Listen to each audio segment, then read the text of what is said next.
Hola, ¿cómo están? Muy buenas tardes. Hoy es 17 de junio del 2020. Yo soy Trevale y ya estamos listos los rapidines para estar con ustedes en una emisión más. Saludo como todos los días con mucho cariño a Jaime Guerrero. Jaime, ¿cómo estás? Hola, Tere. Y con mucho cariño y afecto a María Elena Cantú, Malala, Hola, para los cuatro. Tere, ¿Cómo estás, ¿cómo Malalita? estás? Bien, mi amor. Bienvenida, Marilena. Jaime, ¿cómo están? Teresita, vale. A ver, órale, Jaime, Bien. vamos ahí. Bueno, pues la mañanera de hoy, a veces cuando uno ve la mañanera, tiene la sensación de que está viendo un capítulo repetido de una serie. Y, es decir, de esas series que te repiten y te repiten y te repiten, o que pasas de un canal a otro y está la misma película, etcétera. Porque el presidente, pues, alguien debería darle una chainadita sobre los temas, porque la verdad es que es muy repetitivo. Bueno, a ver, temas que trató hoy. Hoy trató varios temas, lo del asesinato del juez federal, del COVID, sobre las peticiones que le hizo a Trudeau, y por supuesto lo de Chumel Torres y su viaje. Y el comentario cómico musical estuvo a cargo del gobernador de Puebla, que dice que no hay cárteles en Puebla. Bueno, que nada más hay grupos violentos y criminales. Es un poco lo absurdo que decía Mancera el sexenio pasado en la Ciudad de México. O sea, aparecían pedazos de personas en las calles, en Manualco, ¿se acuerdan? Horrible. Y se conformaba con decir, pues, pero no hay cárteles.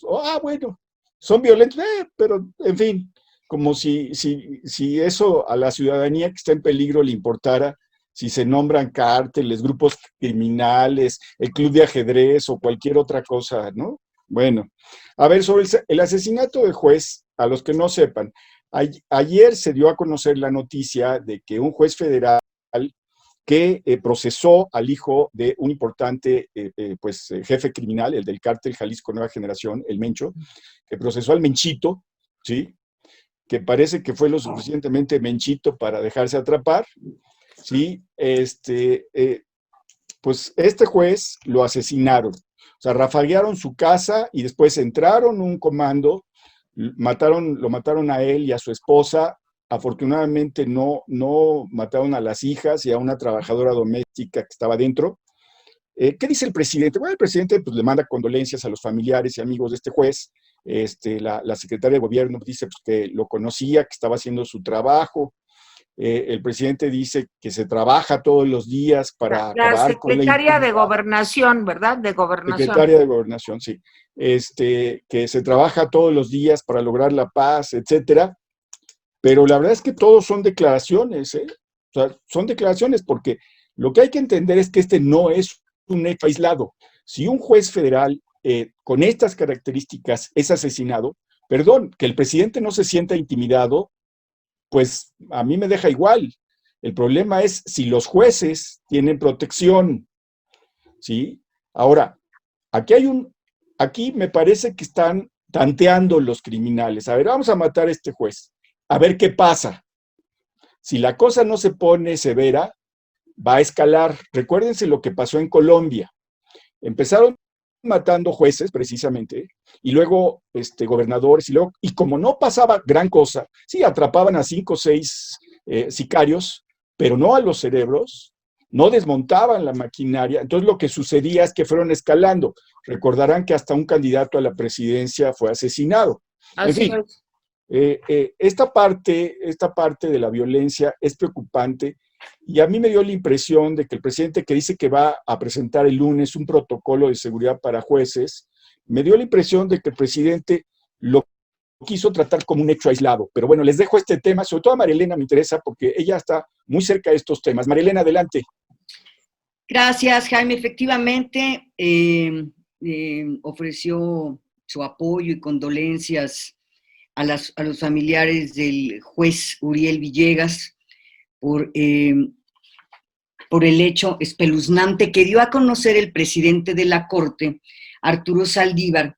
Suspendió, de hecho, la sesión del Pleno para informar al respecto y subrayó, exigió, diría yo, recordarle al gobierno que es su obligación proteger a todos los ciudadanos de este país, particularmente aquellos que arriesgan su vida impartiendo justicia. Efectivamente, en Colombia se llegó al punto de la figura del juez sin rostro. Tú lo recordarás, Tere, Jaime. ¿Y en Italia igual? Un tema que en México se ha debatido, pero que no se ha llegado a absolutamente nada, y es cierto, se necesita un protocolo para proteger a estos jueces, porque por un lado se les está pidiendo que tengan el valor, que tengan esta ética para impartir, para administrar justicia contra delincuentes que son particularmente peligrosos, como es el caso del juez Villegas, pero al mismo tiempo no le ofreces nada para que esto sea posible. Así es. Se critica a algunos que finalmente ceden y dicen, ¿sabes qué? En esto no me meto porque me mandan a la guerra sin fusil. Se necesitan efectivamente estos protocolos, se necesita responder a este llamado que hace Arturo Saldívar, que no es el primero, por cierto, en la Corte de hablar del tema, y que se haga ya. Lástima que sea a estas alturas, cuando tenemos niveles de violencia tan brutales. Hoy, y con esto quiero unir dos temas, el tema de la seguridad y el tema de la pandemia en México. Publicó Milenio hoy un cruce de datos muy interesante y a la vez trágico. Es decir, morir en México, la muerte en México no puede dejar de sorprendernos, aunque las cifras día con día, con día, con día aumenten y se conviertan solo en eso, en cifras. A partir del 18 de marzo, cruza Milenio los datos, cuando murió la primera persona por la pandemia, al día de ayer, 16 de junio, 18,294 personas han muerto. Lo más brutal es el del juez federal. Ha matado a 7,313 personas en el mismo periodo. No puede dejar de sorprendernos y no podemos dejar de exigir, por más cotidiana y terrible que sea la cifra, de que el gobierno tiene que cumplir con estas dos situaciones que nos tienen en la primera, encerrada en nuestras casas frente a una pandemia que no se ve freno alguno, y por otro lado, la otra enfermedad, el otro mal que nos aqueja, que es el avance de la violencia y el crimen organizado, y que pese a que el presidente nos vende como una cosa muy importante que se reúna todas las mañanas con el gabinete de seguridad y que él mismo haya tomado las riendas del asunto, la verdad es que no se notan absolutamente nada de esas medidas en los hechos. Eso es lo que quiero subrayar para empezar. Bueno, pues yo creo que es muy grave lo que estamos viviendo. Y a mí lo que me preocupa un poco es que siempre que hay un crimen de este tipo o de otro, cuando la muerte de los periodistas, de las periodistas, pues cuando se dan situaciones verdaderamente tan atroces como las que hemos visto, que aparecen personas descabezadas, colgados de puentes, en fin, siempre la respuesta de este presidente, del de antes y del de antes y del de antes, es vamos a llegar hasta las últimas consecuencias. O sea, llámese el rollo, vamos a llegar hasta las últimas consecuencias, vamos a hacer todas las investigaciones. Una frase. No quedará impune, nosotros vamos a aplicar la ley. ¿Y saben qué? No pasa nada, absolutamente nada. Entonces, esto de los jueces, bien decía María Elena y bien decía Jaime, se parece mucho a lo que pasó en esos años trágicos en Medellín, Colombia, cuando Pablo Escobar y sus allegados, era una organización muy poderosa, pues empezaron a matar, pero fíjense, no solamente jueces, mataron funcionarios, mataron directores de prensa, directores de medios de comunicación, porque no se doblaron a los requerimientos, digamos, de los cárteles, de este cártel de Pablo Escobar, entonces, del cártel de Medellín. Entonces, yo creo que sí es una situación, digamos, debería de ser insostenible. Esto debería de veras de marcar un hasta aquí y decir, ya basta. Pero, desgraciadamente, yo creo que nos vamos a quedar en lo de siempre, hasta las últimas consecuencias, no va a haber impunidad, en fin, lo que ya decía. Ojalá y no, y ojalá reclamemos. La muerte de los periodistas en este país es uno de los países con más muertes de periodistas. Y ahora, si vamos a empezar la cadena de los jueces, me parece de veras que estamos viviendo, pues, en una especie, no quiero decirlo, ojalá y no, de Estado fallido, en donde no hay ley ni justicia, o sea, sino realmente es a como nos toca y ahí nos vamos. Jaime. Toca a Marilena el tema del COVID, bien. Hoy le preguntó uno de los reporteros de Adeveras sobre lo que dice la CEPAL, que millones de mexicanos van por esta crisis sanitaria económica a quedar en pobreza. Se habla de más de 10 millones de mexicanos, ya le subieron la cifra. Empezamos con 10 millones, pero los números han ido creciendo por entre otras cosas, por el poco monto de recursos que ha dado el gobierno. Dice el presidente que va a dar a conocer una nueva tanda de créditos, ¿sí? Y una nueva tanda de recursos adelantados. Es decir, el presidente sigue jugando con las cifras, porque realmente nuevo son solo 75,000 millones de pesos. Todo lo demás ya estaba comprometido, lo único que se ha hecho es adelantarlo. Ahora, pues sí, 75,000 millones de pesos es mucho dinero, pero no es suficiente para el tamaño de la crisis económica que va a haber. Dice que estos nuevos créditos van a ser para los informales. Déjenme decirles que un recuento en los estados en donde ya son naranja, ¿sí?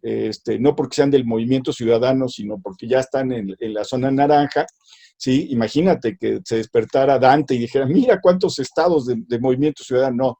Pero esta parte de los estados que ya empezaron a abrir, lo que dicen los ciudadanos es enorme la cantidad de negocios que ya no abrieron, enorme. En Guadalajara, por ejemplo, se cuentan por miles los negocios que ya no abrieron, y en la Ciudad de México, cuando llegue el momento, pues va a pasar otra vez. Entonces, sobre esto, la pregunta muy concreta de la CEPAL, recuérdense que Alicia Bárcena, la titular de la CEPAL, pues es una gente que ha sido pues como cercanona al presidente López Obrador. Entonces el presidente trata de no pegarle, ¿sí? Ahí sí se cuida, ¿no? Y dice el presidente, y voltea al sentido de la pregunta, dice, pero estamos haciendo muchas cosas. Sí, pero no contesta qué va a pasar con esos entre 10 y 18 millones de mexicanos que van a ingresar a la zona de la pobreza. No lo contesta, solamente dice que están haciendo muchas cosas. Ese tipo de evasiones es típica del presidente, en fin, sobre estas cosas. No sé si quieren agregar algo más sobre el COVID. El presidente sigue diciendo que está controlado, que todo está bajo control, que se tomaron. Yo veo las cifras y la norma de las últimas semanas ha sido, los fines de semana baja y entre semana sube, ¿sí? Ayer creo que más de 4,000 nuevos contagios, más de 500 nuevas muertes, y ahí vamos, entre 500, 600, 700, en fin de semana baja bastante, pero pues eso no quiere decir que esté controlado de ninguna manera, al contrario, ahí vamos acercándonos a los números de mundiales. A nivel mundial, por ejemplo, Chile ya rebasó a Turquía, Chile estaba abajo de Turquía, ya rebasó Chile a Turquía en el número de contagios. En fin, pues somos el tercer país de América en donde más rápido están creciendo los contagios, después de Estados Unidos y Brasil, seguidos muy de cerca de Chile. En fin, no sé si quieran agregar algo sobre María este Elena. tema. Mira, sobre la CEPAL, yo aquí cito para las personas que nos están siguiendo. La CEPAL dijo, debido a la pandemia, el número de mexicanos en situación de pobreza extrema puede crecer hasta un 15.9%, colocándose la cifra en 19.4 millones de personas. Lo que aquí dice muy hábilmente el presidente es, ya ven conservas, ya ven empresarios, ¿por qué son más importantes los pobres? Sí, lo que no responde el presidente es por qué México, por qué este país es el segundo en América Latina y el Caribe con el paquete más bajo de recursos destinados por el gobierno para minorar el impacto económico de la pandemia. ¿Por qué? Segunda cosa que no responde el presidente, ¿por qué antes de la llegada de la pandemia México invierte el 2.5% del PIB en salud, cifra menor a todo el promedio de América Latina y muy lejos del 6% que la OCDE dice que debe ser el mínimo para destinarlo a salud? La frase de primero los pobres está muy padre, pero las cifras son estas y los hechos son estos. ¿Quién va a resolver la situación grave? Porque ni siquiera nos imaginamos lo que significa pobreza extrema de 19.4 millones de mexicanos. Esa es la pregunta. Y luego también, para cerrar, aquí retomo las palabras de Porfirio Muñoz Ledo, que sí le dijo al presidente, aquí no se ha planado absolutamente nada respecto de la pandemia.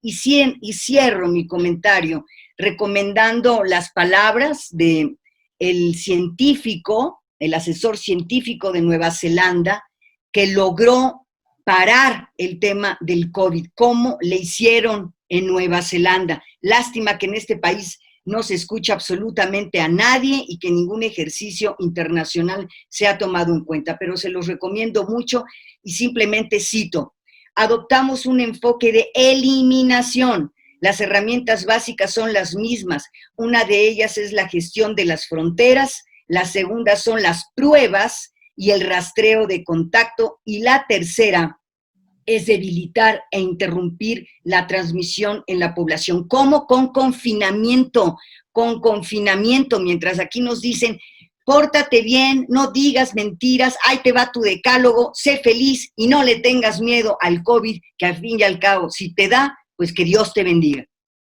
Mira, yo creo que lo que está pasando en China es verdaderamente una alerta para lo que puede pasar en todo el mundo. En China, como ustedes saben, ya volvieron otra vez a las medidas de confinamiento, ya las escuelas secundarias que ya habían abierto, otra vez volvieron a cerrar y se está viviendo el rebrote. Ahora, como hemos dicho aquí muchas veces, aquí en México no hemos llegado al rebrote porque no hemos salido del brote.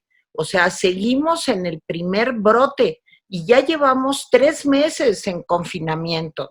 Entonces, por no tener medidas, digamos, claras, si esto hubiera sido, pues el manejo, si hubiéramos hecho en México un manejo como el de Japón, pues digo, ya sé que es imposible pedir eso, pero en otras nos viéramos. Esto va a ser el confinamiento interminable. ¿Por qué? Porque la gente está saliendo. Miren, yo tengo una amiga que es terapeuta y sale a fuerzas al hospital a dar sus terapias. Y me decía que esta semana, de veras, el tránsito ya es imposible otra vez.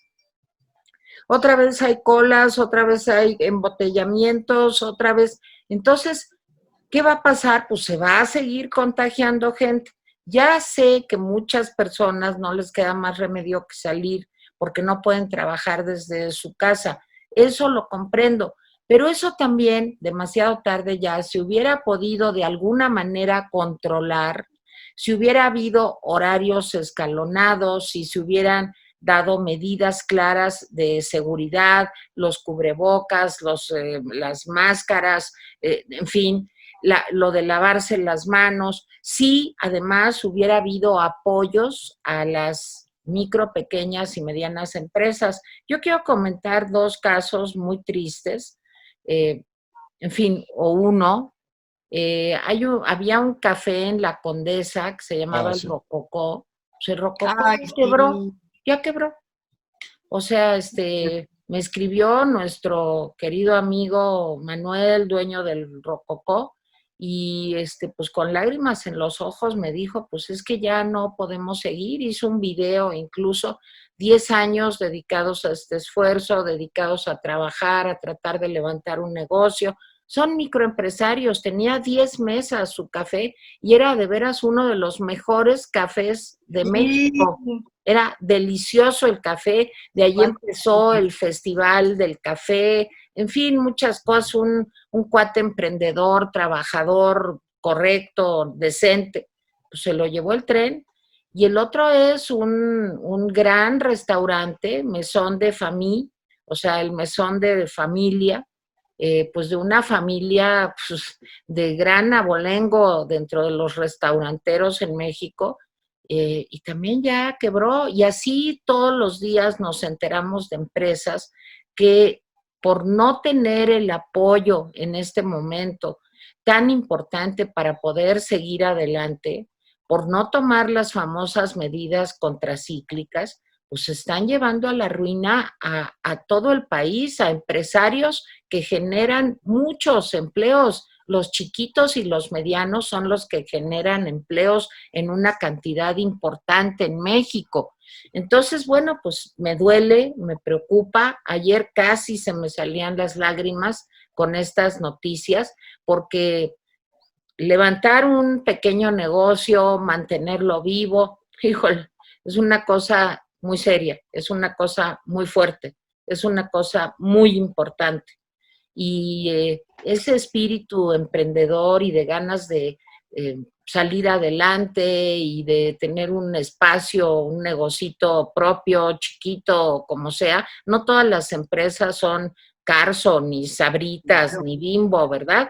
El Rococó era un café chiquito, pero con un gran ambiente, con una bebida del café deliciosa, en fin. Entonces yo sí lo lamento mucho la ceguera de este gobierno de no apoyar a los micro y pequeños empresarios y la ceguera de no tomar medidas claras que van a llevar a que realmente salgamos del confinamiento, pues a lo mejor dentro de un año, igualito que en Estados Unidos, como dijo el doctor Fauci ayer, el asesor médico de Trump, médico no, de salud de Trump, lo que dijo es, pues calcúlenle un año, porque si 20 estados están otra vez en rebrote en Estados Unidos, de 50, 20 están en rebrote, pues el pronóstico no es bueno, Y el señor Trump todavía está discutiendo si va a hacer su gran evento para su convención republicana con 20,000 asistentes.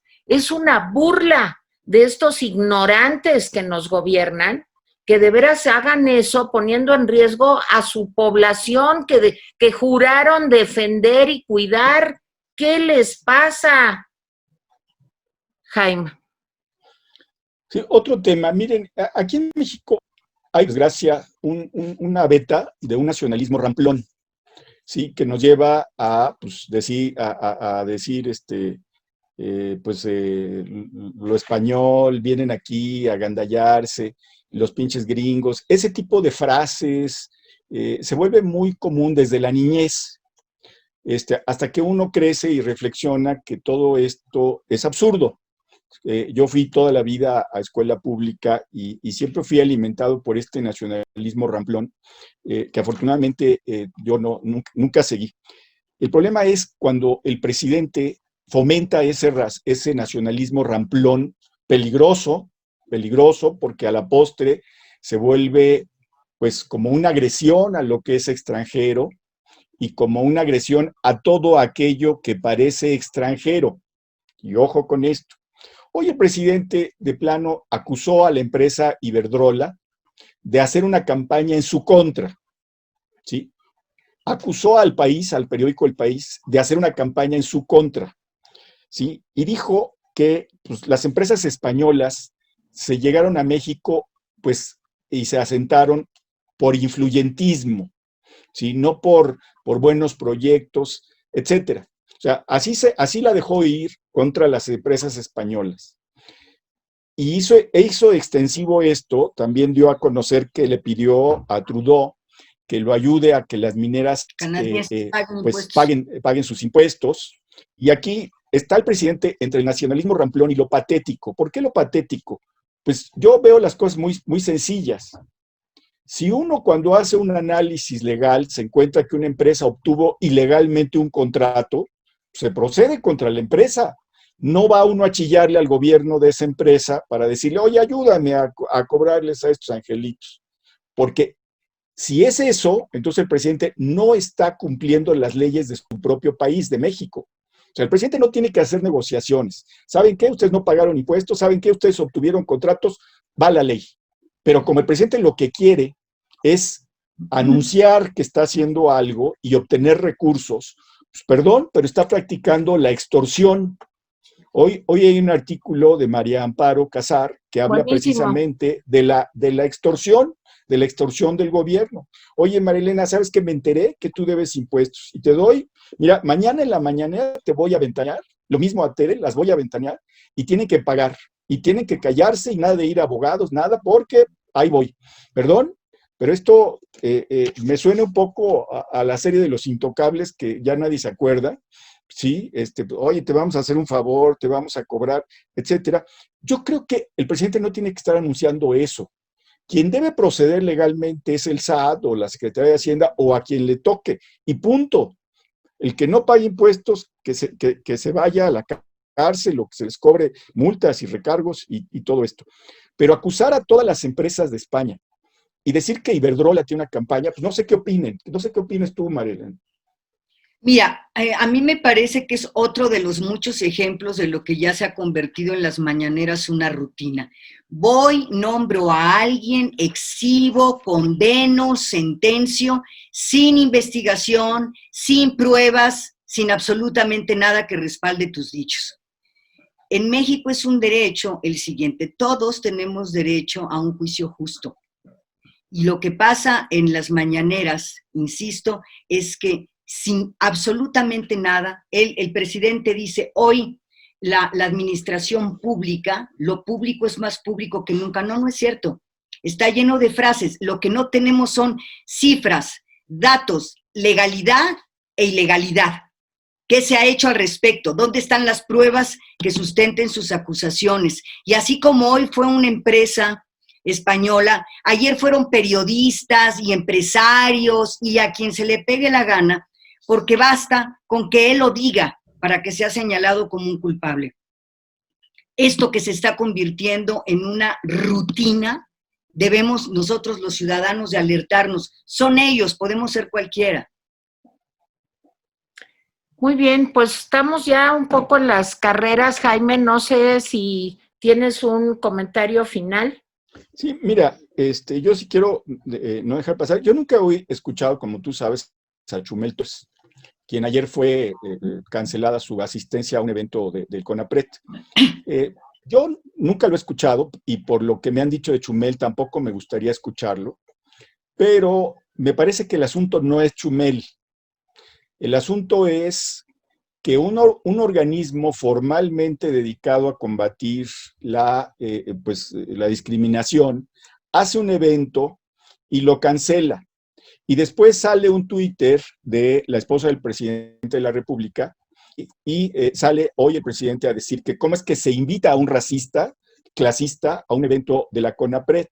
Pero además el presidente dice que no sabía de la existencia del CONAPRED. Entonces, debemos creer que el presidente ya tiene algún problema mental porque la titular fue nombrada por él, sí, y ha estado en la mañanera y ha ido también con el doctor López-Gatell en las tardes. Entonces, que no se acuerde, pues eso habla pues, de que el presidente ya tiene fallas de memoria seria, ¿sí? Y segundo, pues por lo que dijo sobre el CONAPRED, pues me da la impresión de que el paso siguiente es cancelarlo, no sé, porque dijo, todas estas instituciones que se crearon, etcétera. Miren, a mí no me interesa el asunto o sea, no es Chumel, insisto, sino es que todo indica que el presidente o alguien de su gabinete dio línea para que se cancelara este foro. Todo indica, todo está armado. Si Chumel es un racista y un clasista, qué mejor que fuera un evento de CONAPRED para que CONAPRED le dijera, así no se vale lo que tú haces. Pero pues ya vimos que pues aquí la ley es el presidente, ¿no? Mira, yo sí oigo a Chumel Torres y yo me río mucho con las cosas que dice Chumel. A mí me divierte y lo oigo a mediodía a la 1 de la tarde en Fórmula. Me parece que críticos o no críticos, estando de acuerdo con la 4T o no la 4T, pues realmente nadie tiene por qué impedir pues que una persona participe en un foro o no. Ahora, CONAPRED, el señor estuvo, pues la señora Maxice ha estado con el señor presidente. Ahora, me da pena ajena y no le creo que no sepa qué es el CONAPRED. Yo creo que no le convino saber hoy qué es el CONAPRED. Y por eso, ¿CONAPRED qué es? ¿Qué es el Chumel? ¿Quién es? ¿Quién es? No lo dijo así, pero de veras, se trata de eso. Aparte, CONAPRED no es un órgano autónomo, depende de la Secretaría de Gobernación. Entonces, lo que me parece es de un mal gusto terrible, luego que la esposa salga también a defender a su marido, o sea, en fin, es algo que me rebasa, me rebasa. Yo creo que ya está grandecito el señor López Obrador y puede, sin ayuda de su mujer, defenderse, por un lado. Por otro lado, pues, si era un tema sobre racismo y les parecía mal invitar a Chumel, pues era para decírselo ahí, como dice Jaime, pues le hubieran dicho, oye, no nos gustan tus comentarios. Yo no le veo nada de eso a Chumel. Yo me río, me divierto, me parece simpático y todas las locuras que dicen. Pues digo, ¿cuándo no ha habido crítica política en México? ¿Qué no se acuerdan de Palillo? ¿Qué no se acuerdan de Héctor Suárez, recientemente fallecido? Por favor, ahora ya ni eso se va a poder. Y otra vez a la carga contra sus caballitos de batalla. El País hoy, pero antes el Reforma, Proceso, Ciro Gómez Leiva, Enrique Krause.